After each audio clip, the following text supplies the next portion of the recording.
નમસ્તે દર્શક મિત્રો, સાંપ્રત ઘટનાઓ પર આધારિત કાર્યક્રમ આપણા મુદ્દા આપણી વાતમાં હું નિશિત જોશી આપનું સ્વાગત કરું છું. દર્શક મિત્રો, આજથી ટોક્યો ઓલિમ્પિક્સ 2020 નો દબદબાભેર પ્રારંભ થયો છે. ત્યારે આજે આપણે ઓલિમ્પિક્સની વાત કરીશું. ખાસ કરીને એ વાત કરીશું કે અત્યાર સુધી જે પણ ઓલિમ્પિક્સ રમાય એના કરતા આ ઓલિમ્પિક્સ ટોક્યો ઓલિમ્પિક્સ 2020 કેવી રીતે જુદી છે, એના તમામ પાસાઓ વિશે વાત કરીશું. આ ઉપરાંત જે ગુજરાતીઓ આ ટીમમાં સામેલ થયા છે, ઓલિમ્પિક્સની રમતમાં સામેલ થયા છે, એમના વિશે વાત કરીશું. ઓલિમ્પિક્સની અત્યાર સુધીની જે સફર છે એની વિશે છણાવટ કરીશું. આ તમામ ચર્ચાઓ કરવા માટે આપણી સાથે સ્ટુડિયોમાં એક મહેમાન ઉપસ્થિત છે અને એક મહેમાન બહારથી જોડાયા છે. આપણે એમનો પરિચય મેળવી લઈએ. દર્શક મિત્રો, આજે આપણી સાથે સ્ટુડિયોમાં ઉપસ્થિત છે સ્પોર્ટ્સ કોમેન્ટેટર સુધીર તલાટી. સુધીરભાઈ, આપનું ખૂબ ખૂબ સ્વાગત છે. અને બીજા જે મહેમાન જે છે એ છે ડોક્ટર અર્જુનસિંહ રાણા. તેઓ સ્વર્ણિમ ગુજરાત સ્પોર્ટ્સ યુનિવર્સિટીના વાઇસ ચાન્સલર એટલે કે કુલપતિ છે. ડોક્ટર અર્જુનસિંહજી, આપનું પણ ખૂબ ખૂબ સ્વાગત છે આ કાર્યક્રમમાં. તો સુધીરભાઈ, ચર્ચાની શરૂઆત આપથી કરીશું. જેમ કે મેં ઇન્ટ્રોડક્શનમાં કીધું કે આ ઓલિમ્પિક્સ ટોટલી ડિફરન્ટ છે. ટોક્યો ઓલિમ્પિક્સ 2020 પહેલાની જે ઓલિમ્પિક્સની જે શરૂઆત હતી અને અત્યાર સુધી એની સફર અને આ ઓલિમ્પિક્સ કેવી રીતે જુદી છે, એના વિશે શું કહેશો આપ? નિશિતભાઈ, આ પ્રશ્નનો જવાબ આપવા માટે આપણે થોડાક પાછળ એટલે બેકગ્રાઉન્ડમાં જઈએ. જ્યારે જાપાનને આ ઓલિમ્પિક્સનું એલોકેશન થયું હતું એના 2 વર્ષ પહેલાં જાપાનમાં આપણે જાણીએ છીએ પ્રમાણે સુનામી, અર્થકેક, આવા બધા બહુ જ કેલામિટીસ થઈ હતી.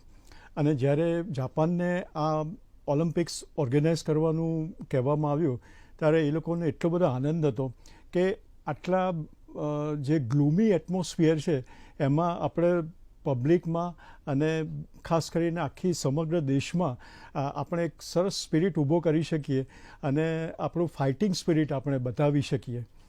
પરંતુ આપણે જાણીએ છીએ એ પ્રમાણે આ ફેક્ટર્સ ઉપરાંત જે 2019માં કોરોના પેન્ડેમિક શરૂ થયો એટલે એને હિસાબે આખું કેન્સલ થયું, જે 2020માં એકચ્યુઅલી હેલ્ડ થવાની હતી આ આખી ઇવેન્ટ. અને હવે આ 2021માં એનું આયોજન કરવામાં આવ્યું છે. બરાબર છે. સમગ્ર તૈયારીની દ્રષ્ટિએ જોઈએ તો એના ઓર્ગેનાઇઝર્સે એ લોકો એટલી બધી સરસ કામગીરી બજાવી છે કે ઇન્ટરનેશનલ ઓલિમ્પિક કમિટીના જે ચેરમેન છે એમ મિસ્ટર બાચ, એમને પણ કહ્યું છે કે જાપાનની ગવર્મેન્ટ, ઓર્ગેનાઇઝેશન્સ અને સમગ્ર પ્રજાને હું ખૂબ અભિનંદન આપું છું, કારણ કે આટલા કપરા સંજોગોમાં પણ એમને જાપાનની જે ખમીર છે, જે ફાઇટિંગ ક્વોલિટીઝ છે એ પ્રદર્શિત કરી છે. અને એમણે એવો વિશ્વાસ પણ વ્યક્ત કર્યો છે કે બહુ જ સક્સેસફુલી આ આખો ઇવેન્ટ યોજાશે. બરાબર છે સુધીરભાઈ, બહુ સારી વાત કરી આપે. દર્શક મિત્રો, તમને ઓલિમ્પિક્સને લઈને, કારણ કે આજે આપણે સ્પોર્ટ્સમાં જેને કારકિર્દી બનાવી હોય તો એને શું કરવું જોઈએ એના પ્રકારનું પણ માર્ગદર્શન અહીં આપણે આપવાનો પ્રયત્ન કરીશું. આપ કોઈ પણ પ્રશ્ન હોય અથવા તો ઓલિમ્પિક્સ રમતને લઈને કોઈ પણ પ્રશ્ન હોય તો આપના ટેલિવિઝન સ્ક્રીન ઉપર એક નંબર ફ્લેશ થઈ રહ્યો છે, 26853814 અને 26853816. આપ કોલ કરી શકો છો. ડોક્ટર અર્જુનસિંહજી, આપની પાસે આવવા માંગીશ કે પહેલા તો આ ઓલિમ્પિક્સ વિશે શું કહેશો કે એક પડકારજનક પરિસ્થિતિમાં આખી ઓલિમ્પિક્સનું આયોજન, ટોક્યો ઓલિમ્પિક્સ 2020 નું આયોજન થવા જઈ રહ્યું છે અને ભારતની પણ જે ટીમ છે એ ત્યાં પહોંચી ગઈ છે. આજે એનો દબદબાભેર પ્રારંભ થયો. આપનું શું એનાલિસિસ છે? આપણા 6 ઓલિમ્પિક પ્લેયરો, જે 3 આપણા નોર્મલ પ્લેયર્સ અને 3 પેરા ઓલિમ્પિક પ્લેયર્સ ક્વોલિફાય થયા, એ બદલ આપણે ગુજરાતે ખૂબ જ ગર્વની લાગણી અનુભવી. આપણે બધા માટે, ગુજરાત માટે, ભારત દેશ માટે અને ઓલિમ્પિક્સના ખેલાડીઓ જે ભાગ લેવા જઈ રહ્યા હતા એમને 2019ની અંદર જ ટોક્યો ઓલિમ્પિક્સ જે યોજાવાનું હતું, પણ કોવિડની આ મહામારીના લીધે તેઓની તૈયારીમાં પણ ઘણી બધી બાધાઓ આવી.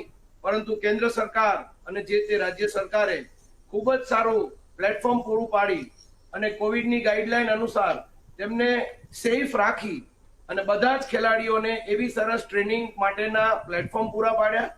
અને ખેલાડીઓને એક જે પેન્ડેમિક સિચ્યુએશનનો જે ભય હતો એમાંથી એ લોકોને સાયકોલોજીકલ પ્રિપરેશન અને પોતાની સેલ્ફ પ્રિપરેશન કરવા માટેની તૈયારીઓ માટેનું એક પ્લેટફોર્મ પૂરું પાડ્યું.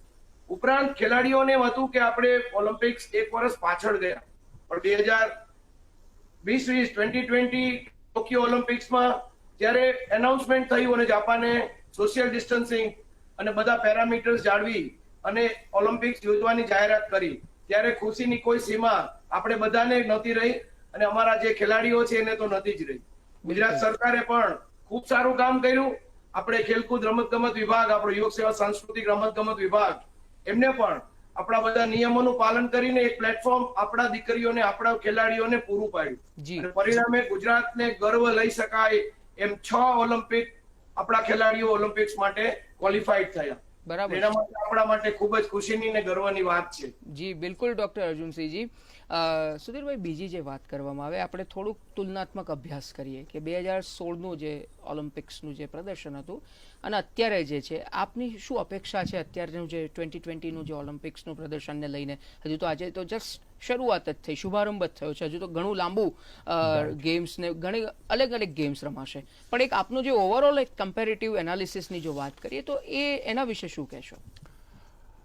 સિનારીઓ ખૂબ જ અલગ છે, પરિસ્થિતિ વધારે ડિફિકલ્ટ છે, કારણ કે આપણે જોયું એ પ્રમાણે કોવિડના રિસ્ટ્રિક્શન્સને હિસાબે સૌથી પ્રથમ તો જાપાનમાં ખેલાડીઓ, કોચેસ, બ્રોડકાસ્ટર્સ જ્યારે પહોંચ્યા ત્યારે પ્રોસિજર એટલી બધી હતી કે જો તમે નસીબદાર હો તો મિનિમમ 3 કલાક તમને લાગે. તમારું બધું પેપર્સ ચેક કરે, તમારું બધું ઇન્વેસ્ટિગેશન થાય, ફરી ટેસ્ટ કરે, અને એ જ પ્રોસિજર અત્યારે ડેઇલી અપનાવવામાં આવી છે કે દરેક ખેલાડી અને જે બાયોબબલમાં બીજા જે પણ છે ઓર્ગેનાઇઝર્સ છે, કોચિસ, એ લોકોનું પણ કમ્પલસરી આ પ્રમાણે ટેસ્ટ ડેઇલી થવાનો. નોટ ઓનલી દેટ, બટ એ લોકોને જે એટેન્ડ કરે છે જે પર્સનલ્સ, એ લોકોના માટે પણ હવે અમુક રિસ્ટ્રિક્શન્સ નવા આવ્યા છે. કારણ કે નિશિતભાઈ, તાજેતરમાં જ જાપાનના જે પ્રિન્ટ મીડિયામાં જે રિપોર્ટ એપિયર થયો છે એ પ્રમાણે પરમ દિવસે એટલે કે બુધવારે 1792 નવા કેસ કોવિડના થયા છે અને ગઈકાલે 1979 કેસ નવા નોંધાયા છે. બરાબર છે. એટલે આ કારણે લઈને આખું ફરી તંત્ર વધારે હતું જ, પણ વધારે સતર્ક થયું છે. બિલકુલ. બીજી વસ્તુ કે જ્યારે આ પ્રકારની પરિસ્થિતિ હોય ત્યારે ખેલાડી માટે ખૂબ જ ચેલેન્જિંગ એક આ વસ્તુ થઈ જાય છે. કારણ કે પહેલાં તો એમને એમ થાય કે આપણે પહેલો ટાર્ગેટ એ હોય કે કોરોના પોઝિટિવ ના આવે એ થઈ જાય. પછી તમારે બાયોબબલ્સમાં તમારે જે બધી ડિસિપ્લિન હોય એ તમારે ઓબ્ઝર્વ કરવાની. એ થયા પછી તમારે આખું પરફોર્મન્સ ઉપર તમારે ફોકસ કરવાનું. બિલકુલ. હા, જે અગાઉના એક પણ ઓલિમ્પિક્સમાં આવું થયું નથી. જી સુધીરભાઈ, આપને રોકવા માંગીશ, સમય વિરામનો થયો છે ને આપના પરફોર્મન્સની જે વાત કરીએ, પરફોર્મન્સ ઉપર હું પાછો આવીશ.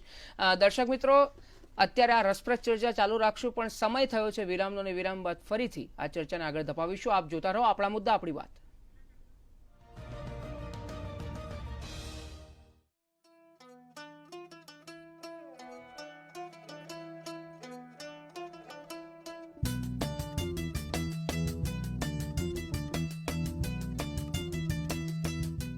उस स्वतंत्रता संग्राम को दबाने पे जो पैसा खर्च हुआ था ब्रिटिशों का, उसको भरपाई करने के लिए उन लोगों ने पहली बार देश में 24 जुलाई 1860 ईस्वी में इनकम टैक्स लगाया था. દરેક ભારતના નાગરિકની એક ફરજ બને છે કે નેશન બિલ્ડિંગમાં એનું કન્ટ્રીબ્યુશન હોવું જોઈએ. સૌ પ્રથમ કોઈપણ વ્યક્તિએ પોતાનું મન બનાવવાનું છે કે હા, મારે આવકવેરો કાયદો સમજવો છે અને આવકવેરા કાયદા હેઠળ જો મારી કોઈ જવાબદારી થતી હોય તો હું ચોક્કસ ટેક્સ ભરીશ. હવે ધીમે ધીમે 1 વર્ષની લિમિટ કરી નાખી.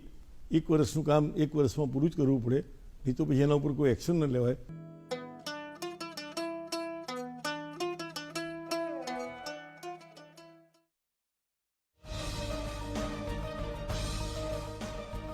વિરામ બાદ આપનું સ્વાગત છે. દર્શક મિત્રો, આપણી સાથે દિલ્હીથી જોડાયા છે તપસ भट्टाचार्य, जो स्पोर्ट्स जर्नलिस्ट है.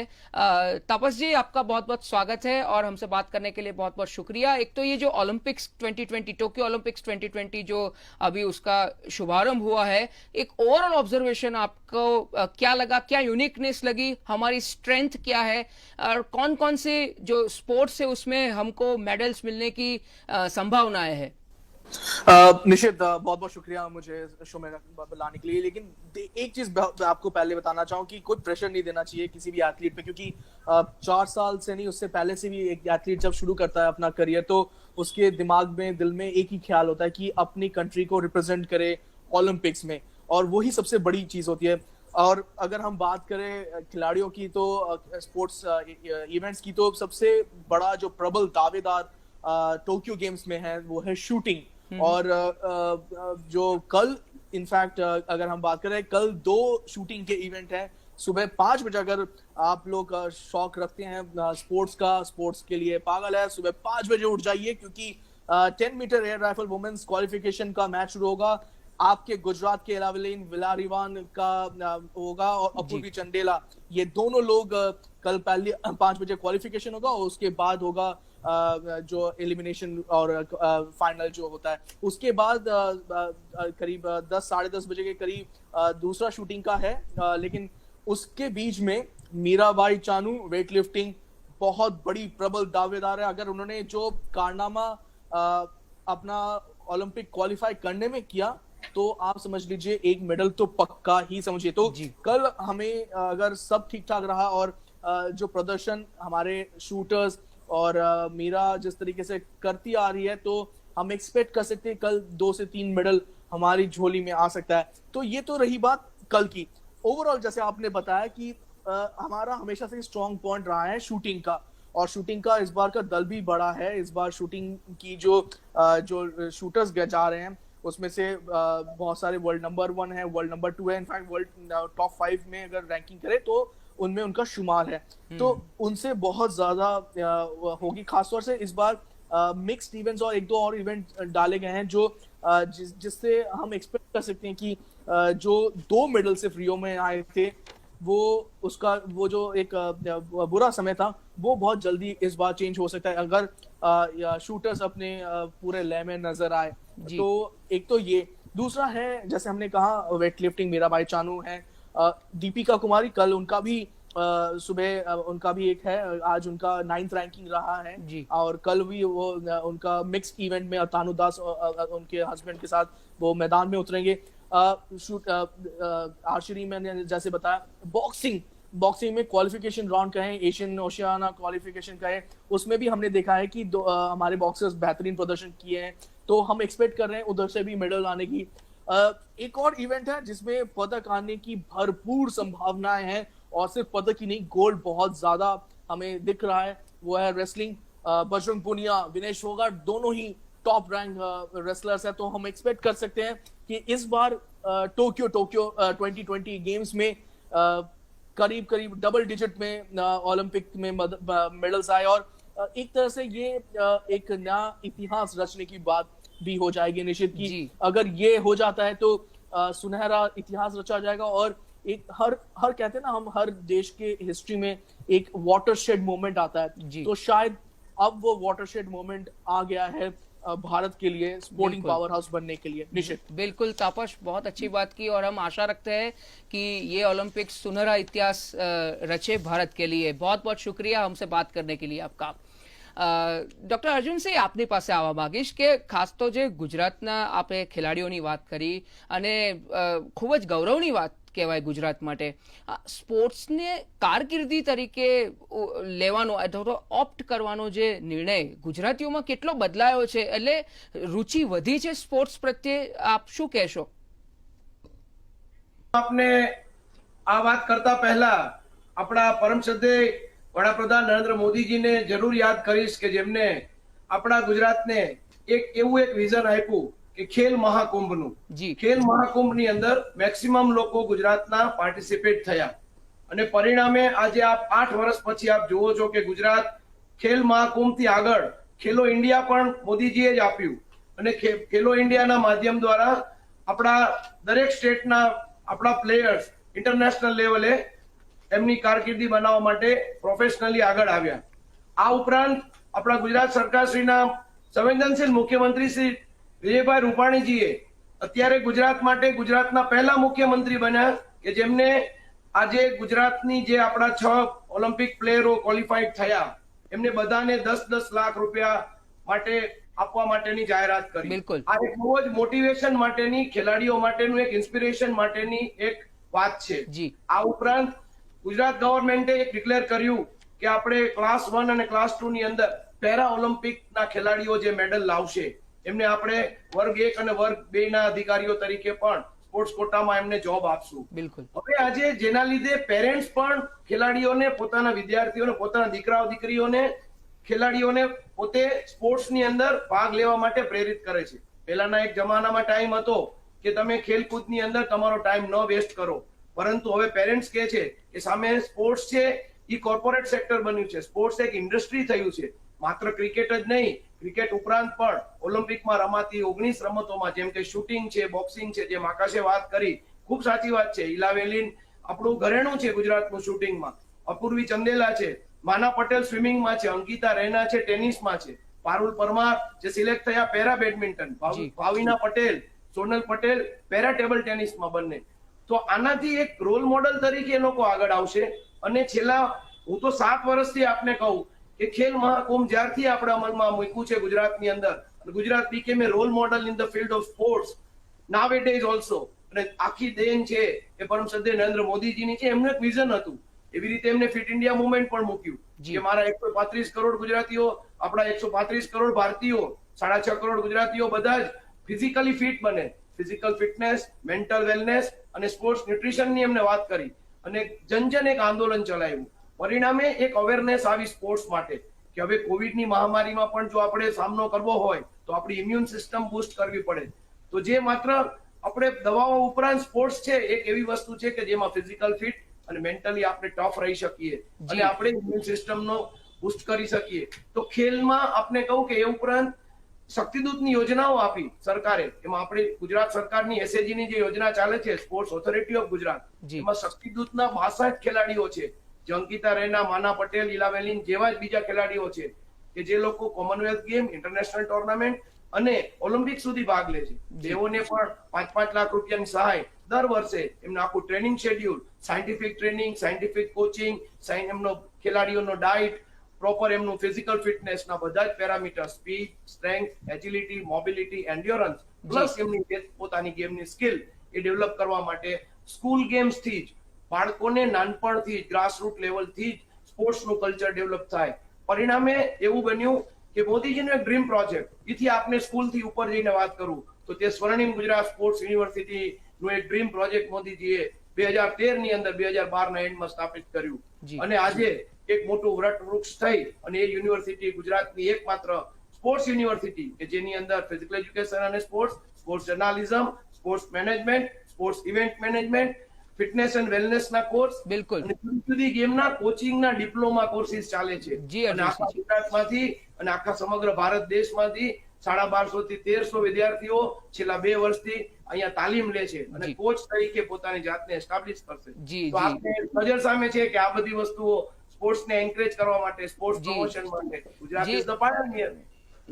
જી ચોક્કસથી અર્જુનસિંહજી, ખૂબ સારી વાત કહેવાય. અને જે સ્વર્ણિમ ગુજરાત સ્પોર્ટ્સ યુનિવર્સિટીની આપે વાત કરી કે લોકોને તાલીમ આપે છે સ્પોર્ટ્સને લઈને, એ ઉત્તમ ઉત્કૃષ્ટ ઉદાહરણ છે. તો દર્શક મિત્રો, અત્યારે સમય છે વિરામનો અને વિરામ બાદ ફરીથી આ રસપ્રદ ચર્ચાને ચાલુ રાખશો. આપ જોતા રહો આપણા મુદ્દા આપણી વાત.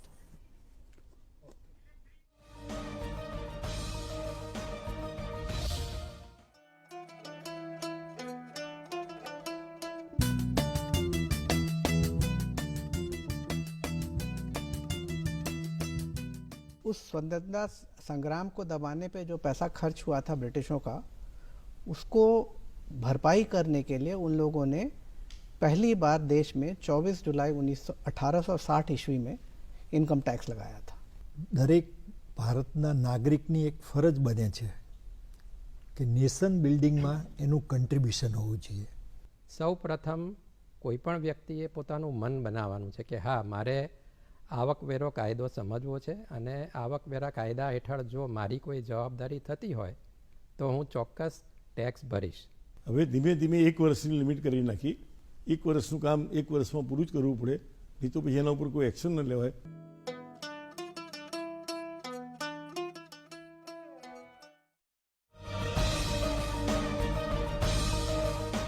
વિરામ બાદ આપનું સ્વાગત છે. સુધીરભાઈ, જે રીતે ડૉક્ટર અર્જુનસિંહ રાણાજીએ પણ વાત કરી કે જે રમતને એક કારકિર્દી સ્વરૂપે લોકોએ હવે સ્વીકારવાનું પસંદ કર્યું છે એમ, એટલે પડેગા લીખેગા તો હોગા ખરાબ એ જે વાત છે હવે તદ્દન ખોટી છે. હવે ભણવાનું પણ ખરું અને રમવાનું પણ ખરું, એટલે પડેગા લીખેગા તો હોગા, નવાબ ખેલેગા ખુદેગા તો હોગા ખરાબ એવી વાત હતી. એ ઉક્તિ હવે સદંતર ખોટી પડી છે અને એને હવે લોકોએ રમતને પણ એક કારકિર્દીનો ઓપ્શન તરીકે પસંદ કર્યું, જે ખૂબ જ સારી વાત છે. એટલે ભણવાનું પણ ખરું અને રમત પણ, તમારે સ્પોર્ટ્સ પ્રત્યે પણ એટલી જ રુચિ દાખવવાની. એટલે તમારો જે હોબી છે એને જ્યારે તમે પ્રોફેશન બનાવો છો તો તમે કેટલા સફળતાના શિખરો સર કરો છો એ વાત આના ઉપરથી ફલિત થાય છે. જે આપણા ગુજરાતના હું ગુજરાતના ખેલાડીઓની વાત કરીશ, પણ એ પહેલા આપણે પરફોર્મન્સ ઉપર અટક્યા હતા અને પરફોર્મન્સની વાતને આપણે આગળ ધપાવીએ કે પરફોર્મન્સ જે છે ખેલાડીઓનું, હવે અત્યારે સ્વાભાવિક છે કે પેન્ડેમિકનો સમય છે અને એમાં પ્રેક્ષકો કદાચ અલાઉડ નથી એ રીતના, તો પ્રેક્ષકોનું જે લોકોને, ખેલાડીઓને જે મનોબળ પૂરું પાડે છે, તો હવે એ પરફોર્મન્સ પહેલાં તો એમના માનસ પટલ ઉપર કેવા પ્રકારની પ્રેક્ષકોની અસર પડે છે ખેલાડીઓના, અને એ કેવી પડે છે એના વિશે વાત કરો. નિશિતભાઈ, જે સ્પોર્ટ્સ પર્સન્સ છે એ લોકોને આપણે મેઇનલી બે કેટેગરીમાં આપણે લઈ શકીએ. અમુક વર્ગ એવો છે પ્લેયર્સનો કે જેઓને એન્કરેજમેન્ટ માટે સતત પ્રેક્ષકોનું ક્લેપિંગ હોય કે એન્કરેજમેન્ટ હોય તો જ એમ કે એમનો ઉત્સાહ વધે અને બેસ્ટ પરફોર્મન્સ આપવા માટે એ એમના માટે એક એન્કરેજમેન્ટ સાબિત થાય. બીજો એક વર્ગ એવો છે કે બિલકુલ શાંતિ હોય, અમને વધારે પડતો અવાજ એ લોકો સહન ના કરી શકતા હોય અને એ લોકો એવું માને છે કે ભાઈ આ અમારું કોન્સન્ટ્રેશન ડિસ્ટર્બ કરે છે, એટલે વધારે શાંત વાતાવરણ અને કોઈ કલબલાટ બહુ જ ઓછો હોય તો એવી પરિસ્થિતિમાં એ લોકો વધારે સારી રીતે પરફોર્મ કરી શકે છે. જ્યાં સુધી આનો પ્રેક્ષકોના ઇન્વોલ્વમેન્ટની વાત આવે છે તો ખાસ કરીને ટોક્યો ઓલિમ્પિક્સમાં પણ આર્ટિફિશિયલ ક્રાઉડ નોઇઝનું જે ક્લેપિંગ છે એનું પણ આયોજન કરવામાં આવ્યું છે. અને this is not for the first time. આ અગાઉ પણ આપણે જોયું કે તાજેતરમાં જાન્યુઆરીમાં જ્યારે ભારત અને ઇંગ્લેન્ડ વચ્ચેની ટેસ્ટ સિરીઝ હતી ત્યારે પણ પ્રેક્ષકો એલાઉડ નહોતા સ્ટેડિયમમાં. એ વખતે પણ આનું આયોજન થયું હતું. એ પછી યુરો 2020 ફૂટબોલ જે હતી એમાં પણ આ પ્રમાણે આર્ટિફિશિયલ સાઉન્ડનું ઇન્વોલ્વમેન્ટ હતું. બરાબર છે. એટલે બંને બાજુ એ બેલેન્સ કરીને આ ફેક્ટરને આ વખતે ખાસ ધ્યાનમાં રાખવામાં આવ્યું. બરાબર છે. તમે બીજી જે જેમ કે આગળ પણ અગાઉ પણ વાત થઈ કે ગુજરાતના ખેલાડીઓ પણ હવે પ્રતિનિધિત્વ કરી રહ્યા છે દેશનું ને એનું, આ તો ખૂબ જ ગૌરવપૂર્ણ વાત છે. આપણા ગુજરાત રાજ્યની વાત કરીએ તો કેટલું અખૂટ ટેલેન્ટ પડેલી છે, એના વિશે શું કહેશો આપ? અત્યારે પહેલાં નિશિતભાઈ જે બે ખેલાડીઓ છે જે ફોકસ આપણે ગુજરાતની દ્રષ્ટિએ, તો એક તો અંકિતા રાયના, એ ટેનિસમાં ડબલ્સમાં પાર્ટિસિપેટ કરવાના છે. હવે અંકિતા રાયનાની આપણે જો ટેકનિકની વાત કરીએ તો એમને વધારે ફોરહેન્ડ તો બેઝલાઇન ઉપરથી તો સરસ રમતા હતા જ, પણ હવે એમને બેકહેન્ડ સાઈડ ઉપર વધારે કોન્સન્ટ્રેશન કરીને એમની રમતમાં એક વધુ she has added one more new feature in her game. Okay. બીજી વસ્તુ કે નેટની આગળ જઈને જ્યારે વોલી રમવાની આવે છે ત્યારે પણ અંકિતા રાયનાએ આ વખતે ખૂબ એનું ઇમ્પ્રુવમેન્ટ કર્યું છે, કારણ કે એની ઉપર ટોટલ ફોકસ આ વખતે એમણે રાખ્યું હતું. બીજું કે સાઇના મિર્ઝા એમની સાથે છે ડબલ્સના પાર્ટનર, એમણે પણ ઇન્ટરનેશનલ એક્સપોઝર અનુભવ ખૂબ વિશાળ છે, એટલે અંકિતા રાયનાને એનો પણ લાભ મળશે. અને ડબલ્સ મેચ છે એટલે it is totally A team work, એટલે એ રીતે પણ અંકિતા રાયનાને એક ખૂબ જ સરસ અનુભવ. અને મારી દૃષ્ટિએ મારે જે એમની સાથે વાત થઈ હતી તો એ પ્રમાણે એમને એટલું સરસ ફોકસ, જે નવા ફીચર્સ એડ કર્યા છે એને લીધે એમનો પરફોર્મન્સ ખૂબ જ સરસ થઈ શકે એમ છે. બીજા જે ખેલાડી છે કે ગુજરાતના, અને તે છે સ્વિમર માના પટેલ. તો સ્વિમિંગમાં આપણે જાણીએ છીએ એ પ્રમાણે હેન્ડ સ્ટ્રોક્સ અને કિકિંગ, એ બેનું કોઓર્ડિનેશન થાય, ટાઈમિંગ બરાબર થાય અને છેલ્લે બ્રીધિંગ, આ ત્રણનું જ્યારે રાઇટ પ્રપોર્શનમાં રાઇટ ટાઈમે એનું ઇમ્પ્લિમેન્ટેશન થાય ત્યારે એનું સરસ પરિણામ આવે છે. અને જ્યાં સુધી એમનો સવાલ છે તો 50 મીટર્સ 100 મીટર્સ અને 200 મીટર્સમાં એ એમનો નેશનલ રેકોર્ડ છે. જી. અને આ પરિબળો ઉપર અમે જે ફોકસ કર્યું છે એના લીધે ચોક્કસ એમને ખૂબ જ સારું પરફોર્મન્સ થવાની આશા છે. બિલકુલ. હવે જે આપણા ગુજરાતની કલ્ચરની વાત કરી ત્યારે મને આપણા ગુજરાતના જ બાબુભાઈ પનોચા યાદ આવે છે બરાબર છે. કે જે 2012ની લંડન ઓલિમ્પિક્સમાં એ ક્વોલિફાય થયા હતા. અને એ પણ એક ખૂબ રસપ્રદ કિસ્સો છે કે આપણા ગુજરાતના જ એક ઓફિશિયલ પટેલ જી. એ શ્રીનાથજી જતા હતા પોતાની ગાડીમાં અને એ રોડ ઉપર હાઈવે ઉપર એક વ્યક્તિને એમણે આમ ચાલતા જોયો. હવે એમને એટલો બધો ઇન્ટરેસ્ટ પડ્યો કે આમાં કંઈક something is very special in this person. એટલે પછી એમણે બોલાવ્યો અને કહ્યું કે હું આવતીકાલે તમને મળીશ, તમે અહીંયા આવશો આ જગ્યાએ? એટલે એમને કીધું કે ચોક્કસ હું આવીશ. અને પાછા આવતી વખતે એમને ફરી રિહર્સલ કરાયું. પછી બધી પૂછ્યું અને કહે છે કે તમે આવી જાઓ મારી પાસે, હું તમને બધું જ ફેસિલિટી અપાવું. એટલે આ રીતે બાબુભાઈ પનોચાને એટલા લેવલ સુધી આગળ લઈ ગયા કે નેશનલ અને ઇવન લંડન ઓલિમ્પિક્સમાં પણ એ ક્વોલિફાય થયા. બરાબર છે. એટલે આ જાતનું જે એન્કરેજમેન્ટ મળે છે એનાથી ક્યાંથી ક્યાં ટેલેન્ટ હોય તો કેવી રીતે એને સરસ પરિણામ આપે એનું આ જ્વલંત ઉદાહરણ છે. બરાબર છે. ખૂબ સારી વાત કરી. તો અત્યારે આની તો કલાકો સુધી ચર્ચા થઈ શકે સુધીરભાઈ, પણ સમયની મર્યાદા આપણને નડી રહી છે. તો અત્યારે દર્શક મિત્રો કાર્યક્રમમાં બસ આટલું જ. આવતા મંગળવારે ફરીથી એક નવા અતિથિ સાથે એક નવા વિષય સાથે આપની સમક્ષ ઉપસ્થિત થઈશું. ત્યાં સુધી સુધીરભાઈ આપનો અને ડોક્ટર અર્જુનસિંહ રાણા આપનો પણ ખૂબ ખૂબ આભાર આ કાર્યક્રમમાં જોડાવા બદલ. તો દર્શક મિત્રો આવતા મંગળવારે ફરીથી આપની સમક્ષ ઉપસ્થિત થઈશું. ત્યાં સુધી અમને રજા આપશો. નમસ્કાર.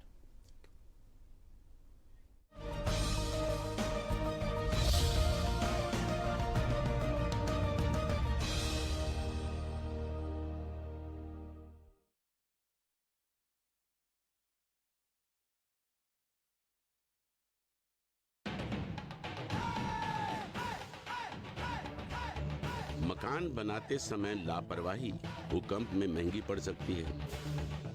भूकंप से ईंट या पत्थर की चुनाई वाले मकान में दरारें न आए, इसलिए आप लिंटल और प्लिंथ लेवल पर और जोन 5 के मकान में सिल लेवल पर भी भूकंप पट्टियां लगवाएं. हर कोने और जो